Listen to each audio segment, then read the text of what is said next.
nibyo rwose wamaze kugera ku isoko y'amakuru, ahantu ukura amakuru yizewe acukumbuye ikindi agezweho. Derek niyo nkuru mugiye kubana mbahaye ikaze.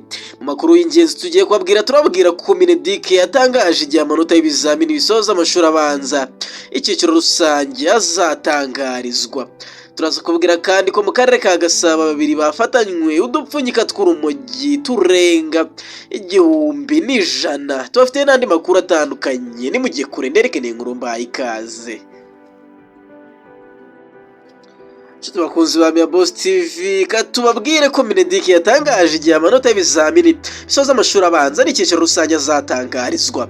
Minisiteri y'Uburezi Mineduc yatangaje ko amanota y'ibizamini bisoza amashuri abanza n'icyiciro rusange azatangazwa kuwa 19 Kanama 2025 saa 9 z'amanywa. Mu itangazo yashyize ku mbuga nkoranyambaga zayo, Mineduc yanavuze ko umwaka w'amashuri wa 2025-2026 uzatangira kuwa 8 Nzeri 2025. Abanyeshuri basaga 220,000 nibo bakoze ibizamini bisoza amashuri abanza hirya no hino mu gihugu, barimo abakobwa basaga 120,000 n'abahungu barenga 100,000, harimo kandi abafite ubumuga barenga 600. Mu yandi makuru ari kuvugwa mu Rwanda, reka tubabwire ko mu karere ka Gasabo babiri bafatanywe udupfunyika tw'urumogi turenga 1,000.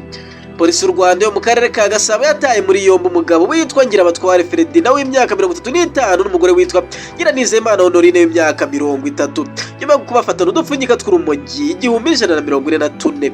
Aba bombi bafashwe tariki ya 16 Kanama 2025.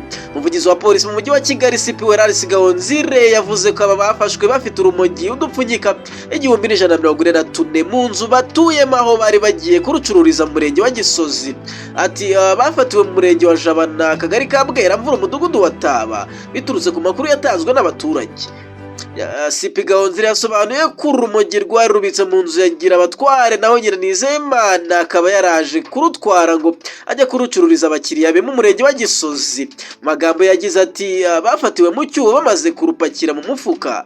Yakomeje agira ati kuba abaturage batangira amakuru ku gihe abantu nk'aba bagafatwa ni ikimenyetso cyerekana ko abaturage bamaze kumva ububi bw'ibiyobyabwenge, kikaba kandi ikimenyetso cy'ubufatanye hagati ya polisi n'abaturage. Turabashimiye, bakomerezaho. Mu Rwanda urumogi rushyirwa mu cyiciro cy'ibiyobyabwenge bihambaye, aho hamijwe n'urukiko ibikorwa byo kubikora, kubihinga, kubihindura, kubitunda, kubibika, ndetse anishwe igifungo cya burundu n'ihazabu y'amafaranga y'u Rwanda arenze miliyoni 20, ariko atarenze miliyoni 30. Reka tunyarukire mu karere ka Kamonyi, tubabwire ko umusore yishwe atewe icyuma mu mutima. Ubuyobozi bw'umurenge wa Nyarubaka mu karere ka Kamonyi buvuga ko umusore witwa Binshuti Olivier w'imyaka 24 yatewe mu cyuma mu mutima n'abantu 4 bazwi. Abinshuti yaguye mu mudugudu wa Nombe, akagari ka Nyagashubu, umurenge wa Nyarubaka, mu ijoro ryo kuwa 6 tariki ya 16 Kanama 2025. Umunyamabanga nshingwabikorwa w'umurenge wa Nyarubaka Minani Jean Paul avuga ko nyakwigendera yari avuye kureba umukino w'umupira w'amaguru, atashye abona abantu barimo gushyamirana ajya kubakiza. Gitifu Minani avuga ko abakekwa ubugizi bwa nabi bahise bacika, ariko imyirondoro yabo ukarinda ikabizwi. Yagize ati inzego zitandukanye z'umutekano zatangiye kubashakisha kandi turizera ko bazafatwa kuko barazwi.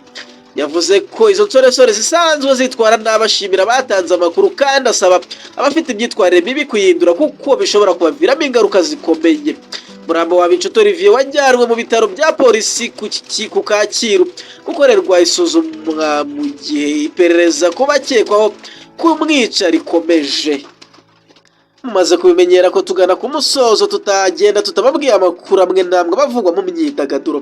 Reka tubabwire kuri iyi nkuru, aho General Muhozi yongeye kurikoroza kubera Miss Jolly Mutesi.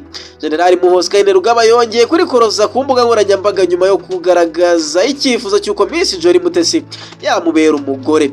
General Kainerugaba asanzwe azwiho gutanga ibitekerezo byatitangiriye itama, hakabaho ubwo abantu bananirwa gusobanukirwa niba ibyo yavuze cyangwa yanditse yatebyaga cyangwa bikaba ari ibintu yizera.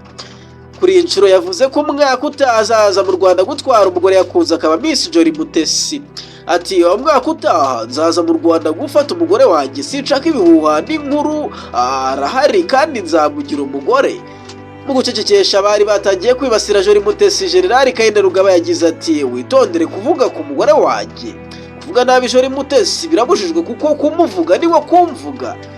General Muhoozi yaherukaga kuvuga kuri Mutesi Jolly 2022 ubwo yatumiraga uyu mukobwa mu birori by'isabukuru ye, icyakora undi birangira atabashije kubyitabira.